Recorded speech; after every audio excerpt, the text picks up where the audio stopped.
Throughout the generations, Asians have passed on the legends of their ancestors. History is filled with tales of civilizations lost beneath the sea. Religious epics of bloody battles and cities won and lost. And of mythological creatures which inspire both terror and awe. But what if these legends are in fact clues to what really happened? And what if the myths are in fact a reality?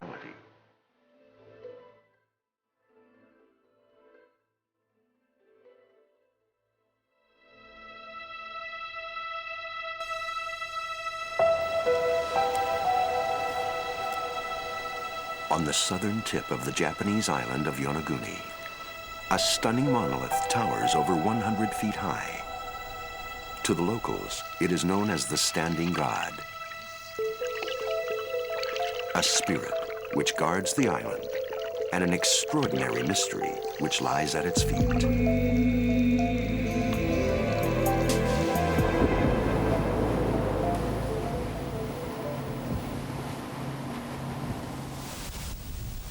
Kihachiro Aratake set up a diving shop in Yonaguni 15 years ago.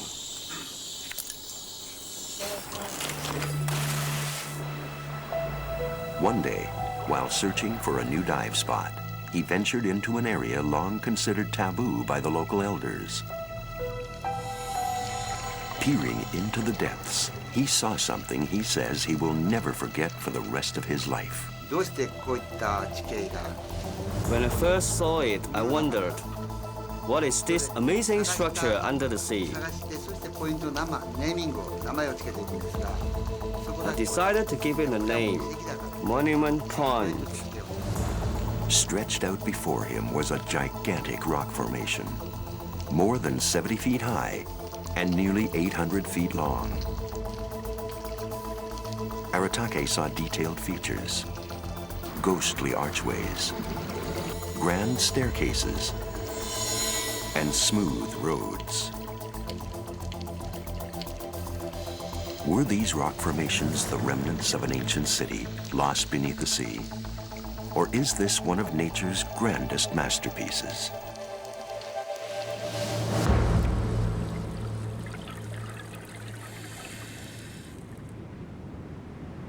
Word of Aratake's incredible find spread quickly to Japan's scientific community.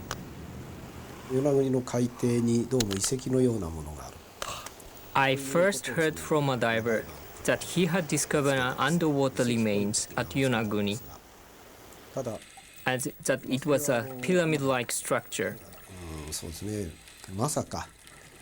He thought it was probably a natural formation. But I thought this must be truly remarkable, and I had to go see it. Since his first trip almost 10 years ago, Professor Masaaki Kimura, a marine geologist from Ryukyu University, has become a man with a mission: to convince the scientific community that this underwater structure is not a product of nature, but an extraordinary architectural feat that will prove once and for all that the oldest civilization known to man once lived here on an island in Japan. I think it is highly unlikely this monument was made by natural forces. I believe it was man-made, and the people who built this had an advanced civilization.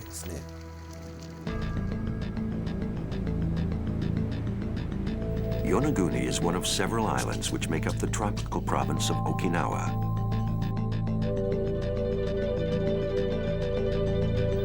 It is a popular destination. Tourists, lured by its pristine beaches and some of the clearest diving water in the world. Yonaguni itself is a tiny island with a population of just 1,700. It is so far west that in all of Japan, the sun sets here last. On a good day, the neighboring country of Taiwan is just visible on the horizon. For centuries, the people of Yonaguni have always valued the stone from which their island was made. Across the island lie remnants of their ancestors' special bond with rock. Tombs, monoliths, and even stone urns, some of the oldest ever found in Japan. This worship of stone is precisely why Professor Masaaki Kimura believes the underwater monument was formed here centuries ago by human hands.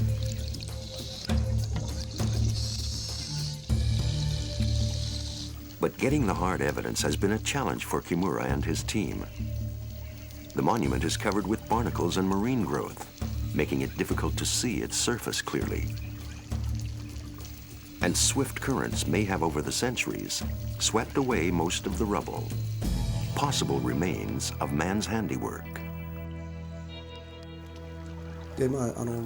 At first, I was so astonished at how huge the site was. In fact, I was so overwhelmed. I just didn't know where to begin looking. In order to understand this extraordinary formation, Kimura used the latest sonar technology to accurately map the dimensions of the monument. This gave him his first scientifically accurate view of the structure's apparently man-made features.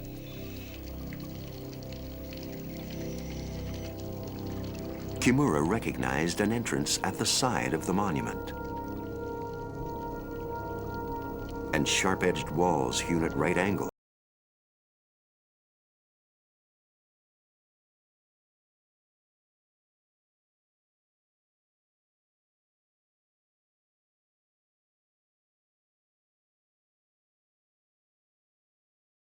Some leading to a pond-like indentation in the shape of a triangle.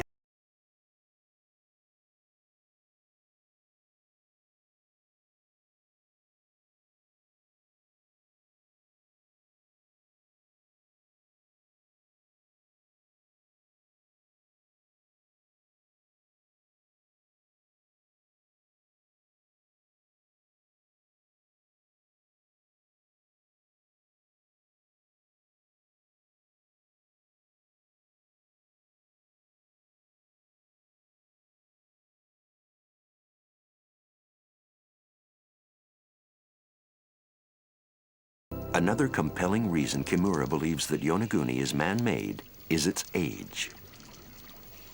In order to determine how old the monument is, Kimura has taken samples of coral growing at various points on the formation. The oldest coral Kimura found dates back to around 6,000 BC, some 8,000 years ago. That means Yonaguni must have been above ground before that time. In fact, scientifically accepted data show that 8,000 years ago, sea levels were significantly lower than they are today. This means the structure would have been at least partially above water and in clear sight of whoever lived on Yonaguni. When Mysteries of Modern Asia returns, could there have been a society with technology sophisticated enough to quarry gigantic stones, making it the oldest known civilization in the world?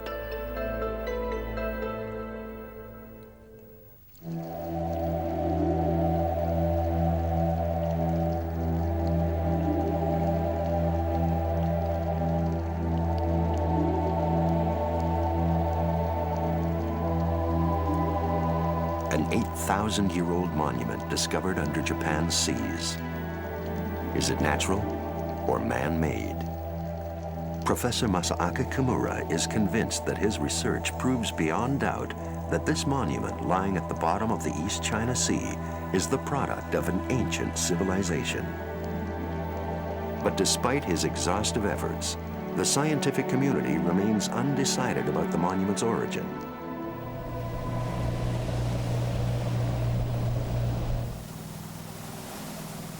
Dr. Robert Schock, a geology professor from Boston University, is a friendly skeptic. Coming here on my first trip, I came to a conclusion it's primarily natural, but it's not like any natural feature I've seen before. The whole package of different features are quite unique, and it's such a complex situation. Renowned for his expertise on the Egyptian Sphinx, Schock believes this structure is the work not of ancient man, but of Mother Nature.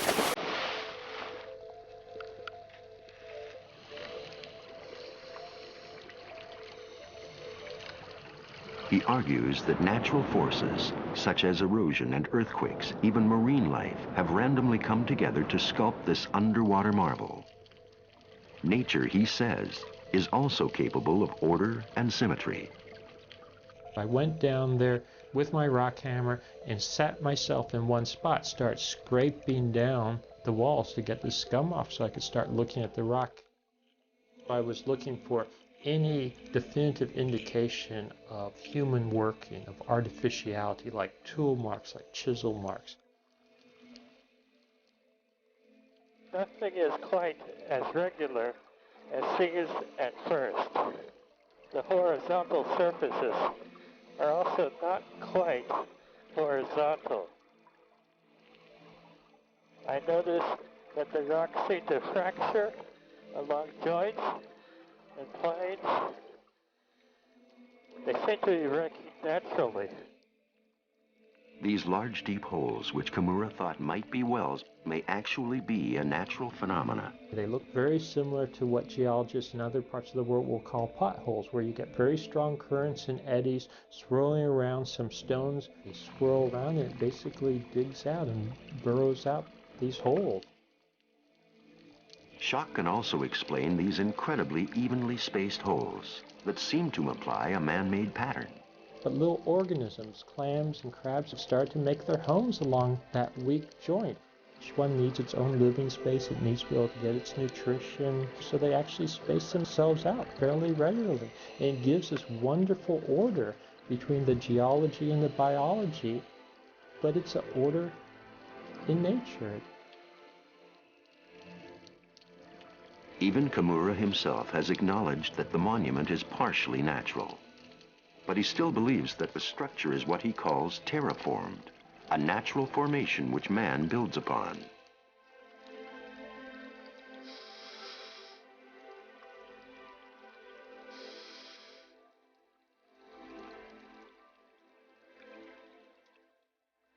But what kind of primitive society would have the technology and the organization of labor to work on such a massive structure, almost 3,000 years before the construction of the Egyptian pyramids?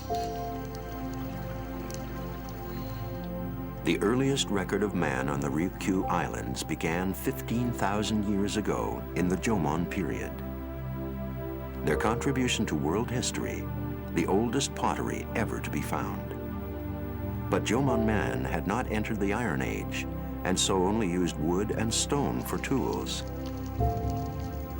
How could they have built a structure with 4-ton sandstone walls, quarried at almost straight lines, or sculpted flat stone paths?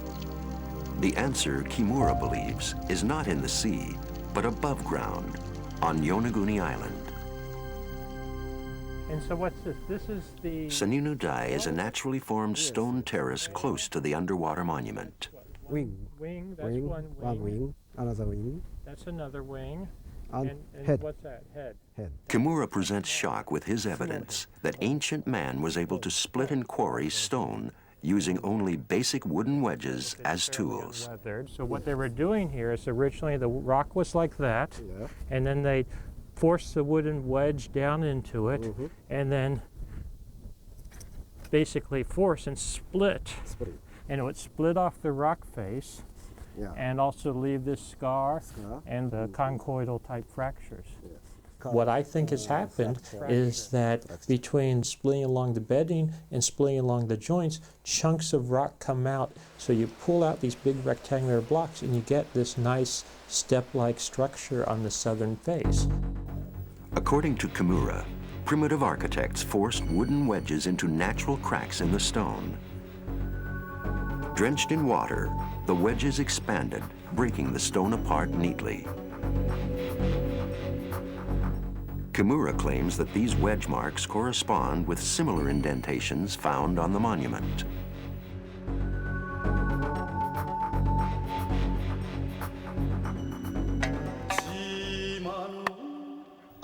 As shown on Japanese television, local Okinawan stonemasons prove that Kimura's wedge technique can even be used to break gigantic boulders. 割れ目に棒を差し込む。数本の棒を差し込むと、それだけで大きな石が動き始める。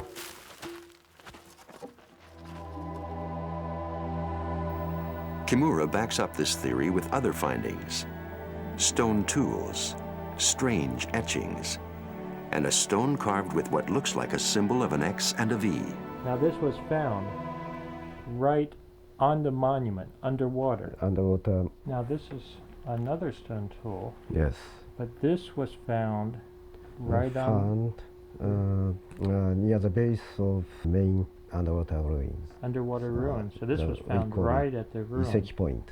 Despite this new evidence, Schock remains unconvinced. All we have is natural bedrock, and rock seems to have been pulled away. And when I say pulled away, not necessarily by humans, I believe, at least in every case I've looked at closely, by natural processes. But Okinawan legend may reveal another clue. On a nearby island, a religious offering is made to a sacred stone, which has stood here longer than anyone can remember. The women offer prayers and blessings to Nirai Kanai, the Okinawan version of heaven, thought to be a mythical land somewhere on the horizon. Their songs speak to the ongoing bond Okinawans share with stone, a link from the present to the past.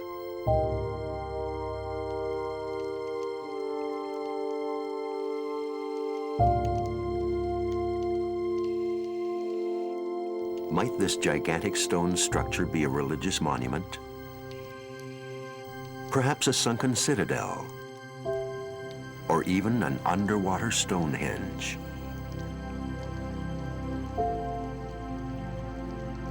Or is it one of the most stunning natural creations ever to be discovered on Earth? I mean, it really is fantastic, sort of like the Grand Canyon.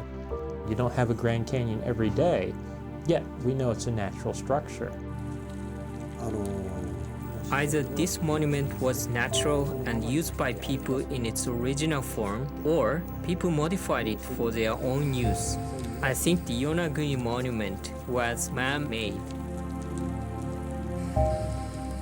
Until these questions can be answered, the mystery of this extraordinary underwater monument lies sealed deep beneath the waters of the East China Sea.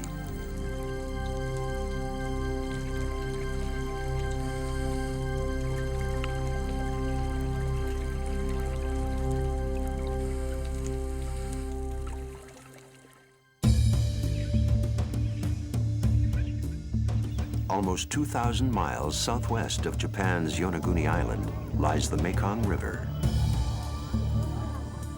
Along its banks in northeast Thailand, observers witness an extraordinary sight that makes them shriek with excitement and fear.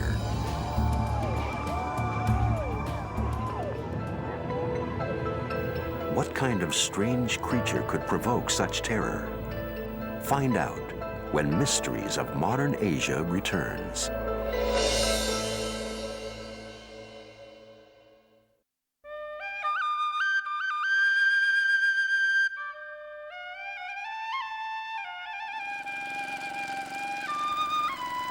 Asia's Mekong River is the 10th longest river in the world. It winds its way for 2,600 miles past 6 countries in Southeast Asia until it reaches the South China Sea. Legend has it that this vital waterway was created by an enormous dragon, the Naga. Defeated in a death-defying duel, the Naga fled, burrowing a huge trench through China, Myanmar, Laos, Thailand, Cambodia, and Vietnam. In its wake, the Mekong was created, along with a centuries-old legend that persists until today.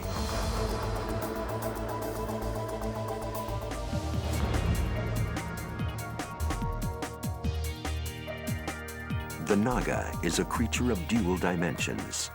Spewing fire and poison, it is horrific and frightening. But it is also, for the Thais, a symbol of good fortune. A hero that rescued Buddha from a torrential flood and saved his life. Incredibly, across Thailand today, thousands of people believe this legendary creature still lives in the murky waters of the Mekong River. And many say they've actually seen it. This home video, taken by one of hundreds of witnesses, is the only existing visual record of what could be a new species, or perhaps even the source of an ancient Naga myth.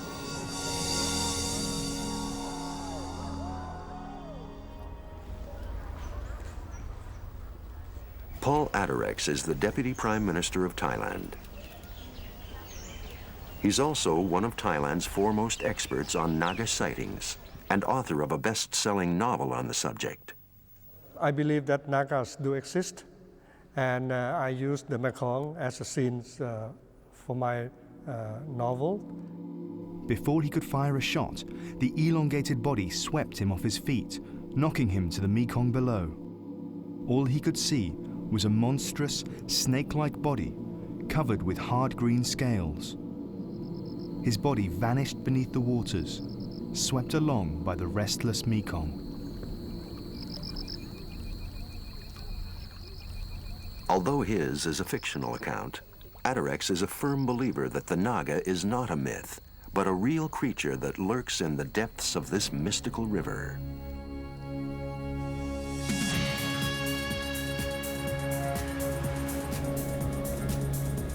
Adorex often travels the countryside seeking first-hand accounts of Naga sightings.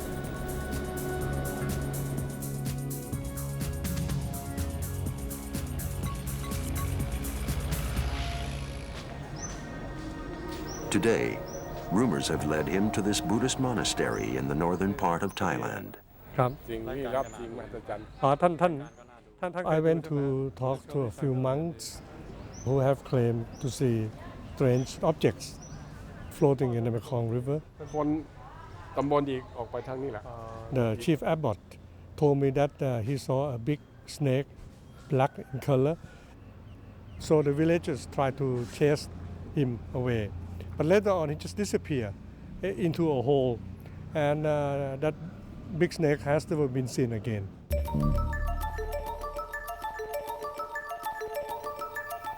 Across Southeast Asia, the myth of the Naga is so pervasive, it is present in all aspects of life, from architecture to textiles, from temples to tattoos.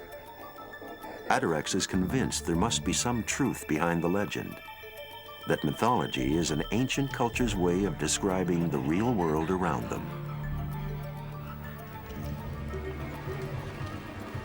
The idea that a 60-foot dragon-like creature could be living here in this river in the 21st century may seem preposterous, like the far-fetched imaginings of a colorful novelist.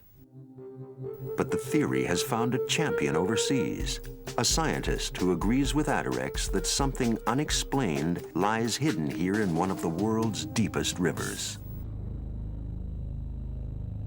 The difficult thing in this case is to sort out the folklore, the mythology, from the real zoology. Richard Freeman is a cryptozoologist from England, specializing in the study of newly discovered animals. When people are clearly, and often educated people, are clearly describing an animal that is unknown to science, we have to sit up and take notice. His conviction that the Naga exists comes from the fact that many large and unusual creatures are still being discovered around the world.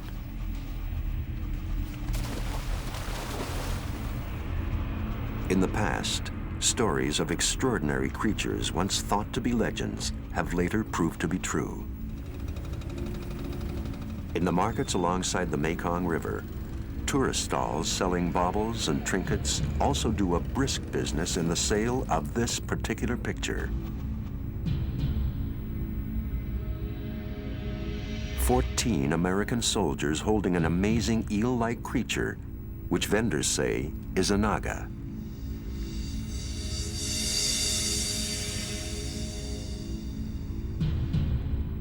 Today, the oarfish is a verified species which lives in the depths of the ocean. Because it lives only in salt water, the oarfish is unlikely to be what Naga witnesses have seen, but it serves as an example of how legends are often based on truth. Even more incredible, the giant squid, the kraken from Viking legend. This was a monster from maritime folklore until it started to appear alive, kicking and incredibly dangerous. The mountain gorilla too, a creature completely from folklore, a hairy monster of the mountains until 1904 when the first ones were actually caught. So the Naga could be within this residuum of bizarre creatures that exist in this sort of twilight zone of zoology, on the very, very edges. Like these mythical creatures come to life, could the countless stories of the legendary Naga point to a real flesh and blood creature? Perhaps a huge serpent, entirely unknown to man, lurks in the mysterious waters of the Mekong River.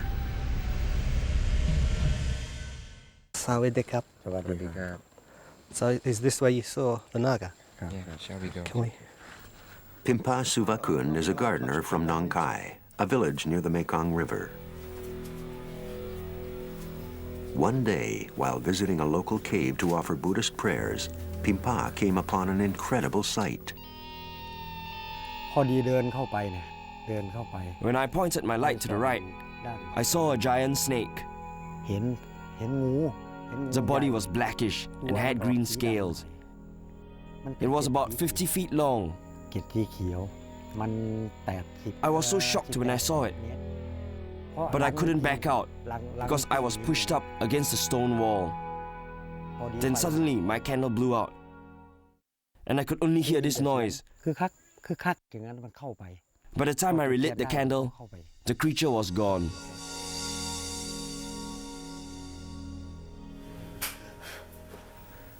Freeman believes this cave possibly links to an underground river network, another reason why the Naga may have remained hidden from sight. I think this one may have got lost. Even in pitch blackness, snakes can find their way. With other senses, they have a very acute sense of smell, so it would have found its way back to the river fairly quickly. There are others who also claim to have seen the Naga. Local police commander Supat Ratanavara is a member of the Mekong Vice, a squad of river police who patrol the Mekong. One night, Supat witnessed an indescribable sight in the river. When we first saw it, we thought it was just a floating pile of garbage. But when it turned around and headed upstream against the current, we thought it must be alive. We were all wide-eyed and scared. The strangest thing about it was that it swam so far against the current. This would be impossible for any animal to do unless it had amazing strength.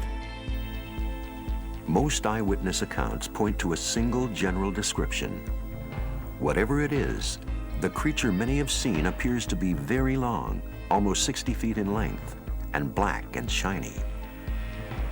More importantly, witnesses say, it is seen undulating in the water from side to side as a reptile would, and not gliding in a straight direction like a fish. The Mekong is one of the world's largest rivers, where fantastic zoological discoveries are still being made. So the existence of some immense aquatic reptile living in this huge river is something that is well within the bounds of scientific probability. Freeman believes the numerous sightings could point to evidence of an ancient reptile that could be mistakenly considered extinct. We know that until relatively recently there were a group of fantastically big snakes. They were called the matsoids, and they grew to over 60 feet long and were thicker around than an oil drum. They existed in some parts of the world, like Australia, until only 10,000 years ago, which, geologically speaking, is at the blink of an eye.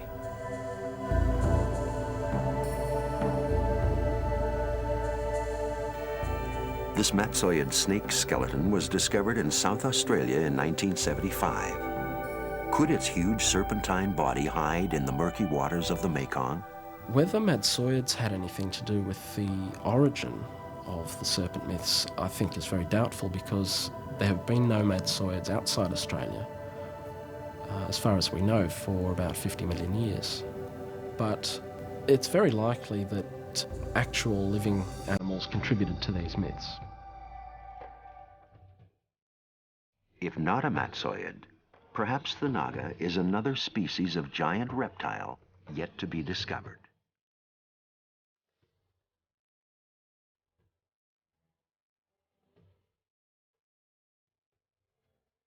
Indochina is an incredible area zoologically.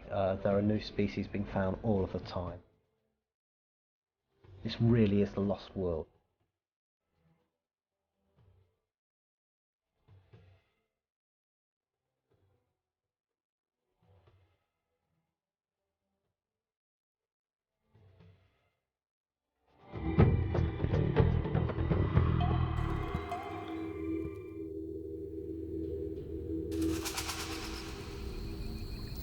With its murky waters and unexplored depths, the Mekong River is an ideal breeding ground for some of the world's larger variations of existing species. A prime example is the remarkable giant Mekong catfish. Considered to be a delicacy by local villagers, these endangered creatures can grow as long as 14 feet and weigh almost 1 ton. A more recent discovery, the Indo-Pacific crocodile, also the largest of its species. It can be fiercer than a great white shark. At its extreme, it can grow to an astounding length of 30 feet and weigh almost 3 tons. But the most extraordinary discovery in recent times is the Mekong giant stingray. Around the size of a king-size bed, it lay at the bottom of the Mekong River for centuries, almost entirely undetected until 1990. And if a creature that big can remain hidden, perhaps a bigger creature preying on it can also remain hidden.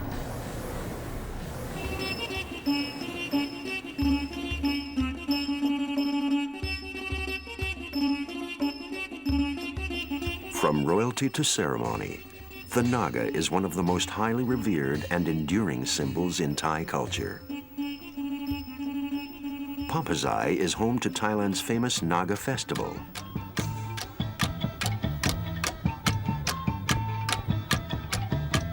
Every year during the full moon, thousands gather along the banks of the Mekong to celebrate the end of Buddhist Lent and honor the Naga king.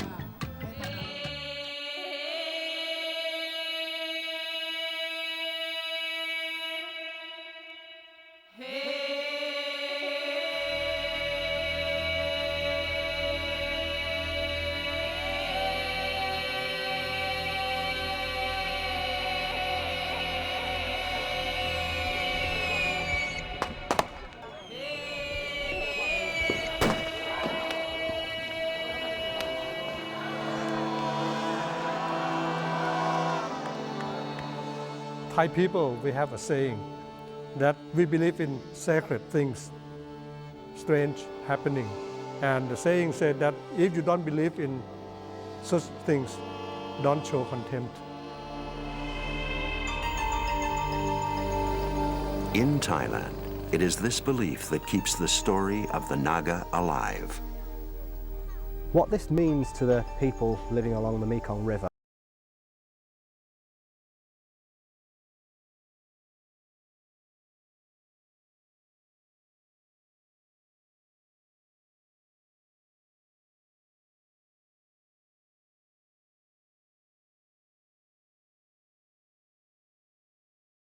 may be revealed as something more than a legend, a real-life creature lurking in the muddy waters of the Mekong River.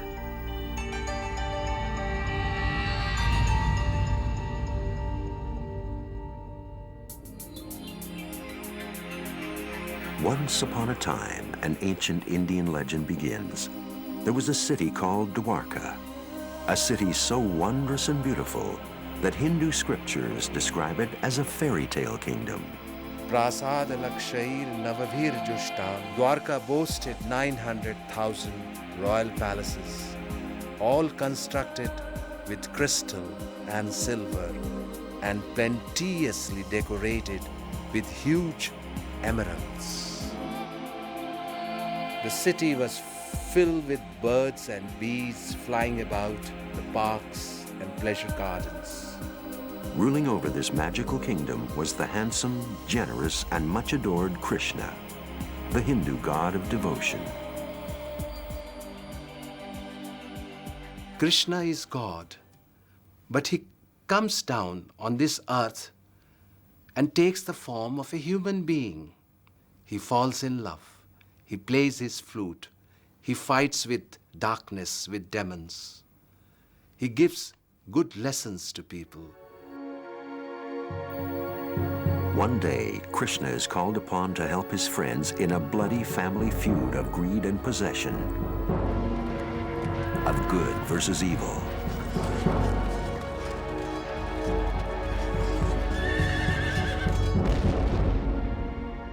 The story is a David and Goliath battle. Krishna and his 5 friends against 100 evil cousins. And its source, the Bible of the Hindu world, the Mahabharata, one of India's most revered scriptures. The Mahabharata is a religious epic, so popular that when this dramatized version aired on Indian television in 1988, 300 million people tuned in, making it one of the most watched television series in the world.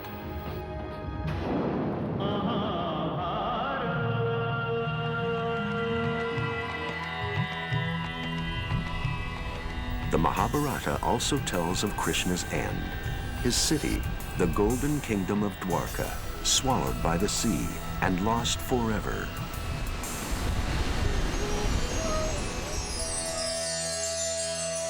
Until now. Excavations off the west coast of India have led to what may be one of India's most amazing discoveries, as significant to the Hindus as finding Noah's Ark might be to the Christian world. Could the fictional account of Krishna's life be a record of actual events? And could these incredible underwater remains be what is left of the mythical kingdom of Dwarka? Find out when Mysteries of Modern Asia returns.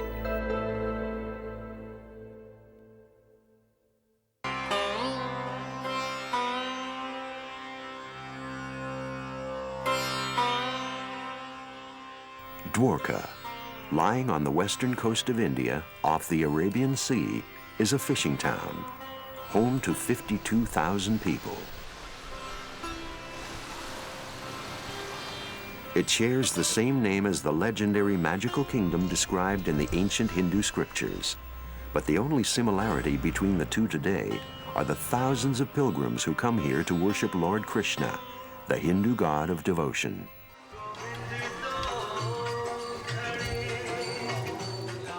The tales of Krishna and his lost city were long thought to be a mythical legend, but a recent archaeological discovery may prove that Krishna's Dwarka actually lies beneath these very streets. I took up the challenge to find out if really Dwarka existed. Dr. S.R. Rao is one of India's most preeminent archaeologists. 20 years ago, he was called to the town of Dwarka to excavate this temple.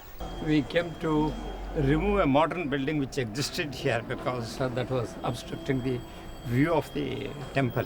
During what he thought would be a simple excavation, he came upon an amazing discovery. An ancient temple lying intact, just beneath the first one. Then we started digging further deeper in order to know if there are earlier temples. What he found was layer upon layer of temples, built one on top of the next.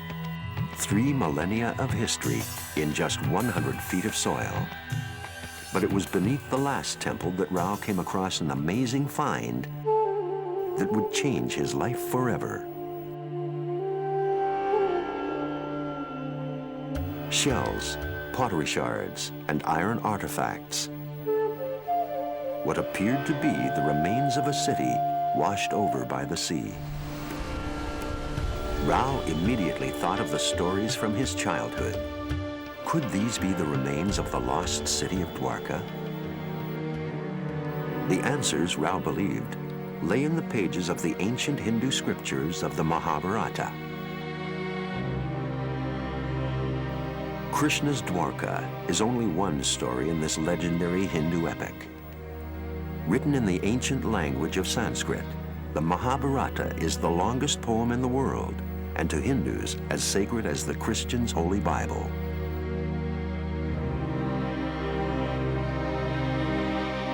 The story of Krishna ends with his kingdom, the city of Dwarka, sinking into the ocean.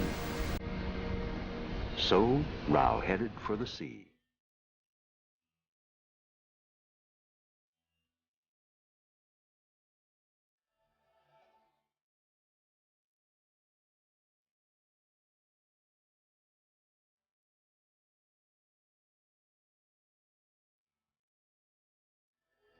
But finding a lost city at sea would prove to be a challenge. But the whole question was where to look for this submerged city of Dwarka. I mean, in the sea you are not sure where to find things. Rao began randomly searching areas close to the coast of modern-day Dwarka. At first, it proved harder than he had envisioned. Divers wrestled with the strong currents of the Arabian Sea and murky waters. But his efforts soon paid off. Not far off the coast to present-day Dwarka, Rao and the divers stumbled upon a discovery even greater than he had imagined. On the fourth day, we found these blocks of stones used for construction. 70 feet beneath the waves lay the remains of what appeared to be an underwater metropolis. Massive sandstone walls, streets with cobbled stones, a drainage system, and a huge gate all pointed to a large city.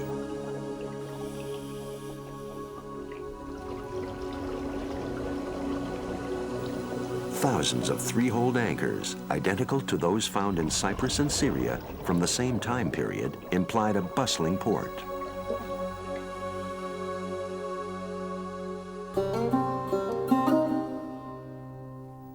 Rao then followed the trail of ruins to an island located 19 miles out to sea.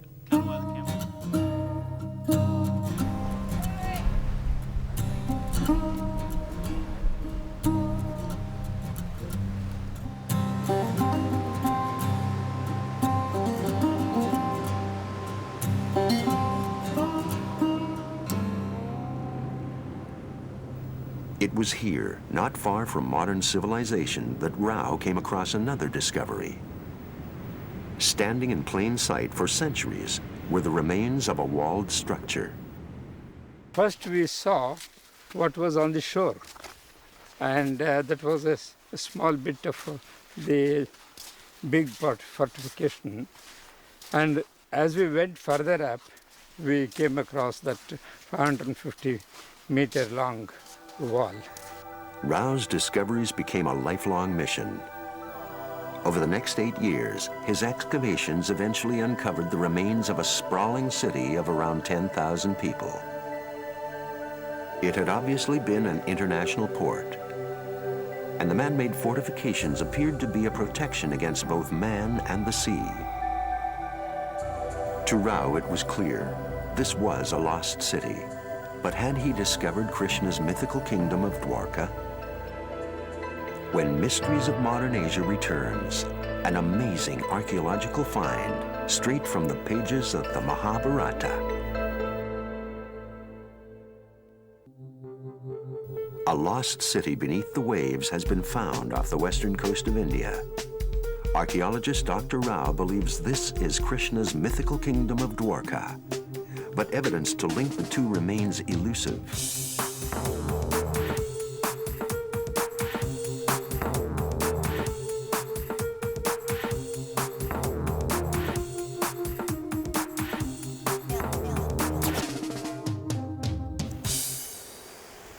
One day, while sifting through the muddy silt from the ocean floor, Rao found what he'd been searching for: a carved seal with the imprint of a three-headed animal.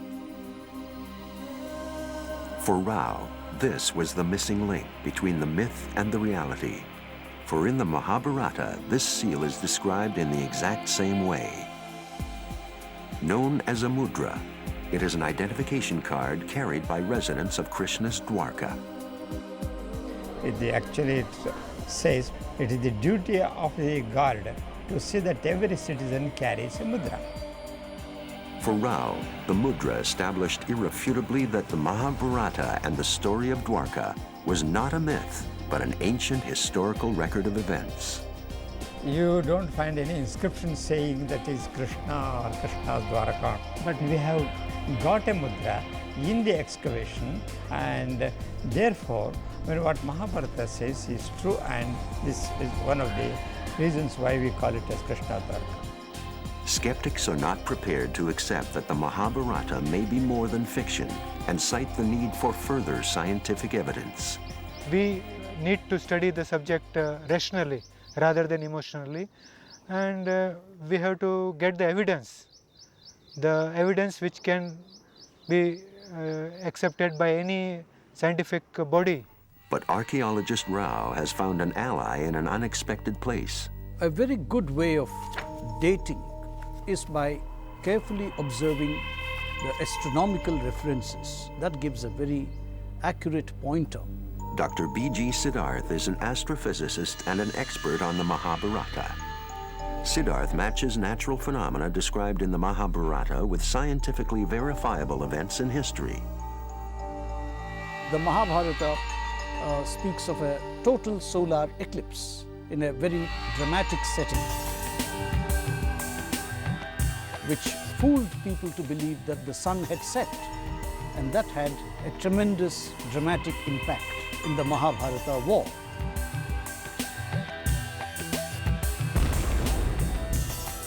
Now, if one looks at the various eclipse records, which have been very precisely worked out, we again come to the conclusion that such an eclipse could only have been the one on the 24th of June, 1311 BC. This is the exact same age of the pottery shards, the remains, and the mudra discovered in Dr. Rao's lost city. Rao is convinced that this underwater city is indeed the legendary kingdom of Dwarka. The evidence has spurred him to search India for other clues that the Mahabharata is not entirely myth, but a genuine account of past events.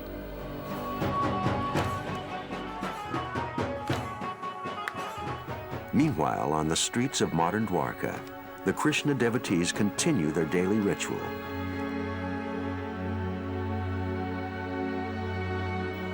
For them, finding the real kingdom of Dwarka seems less important than offering their prayers to the Lord Krishna.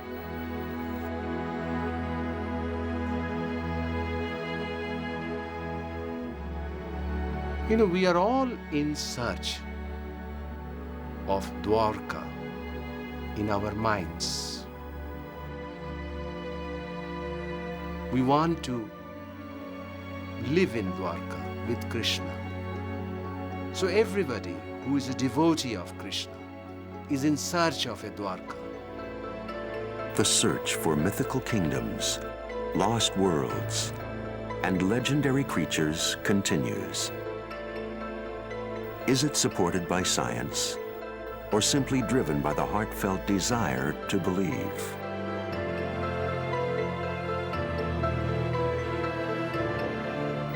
Will we ever find the proof to turn myth to reality? The answer lies buried in Asia's past, waiting to be unearthed.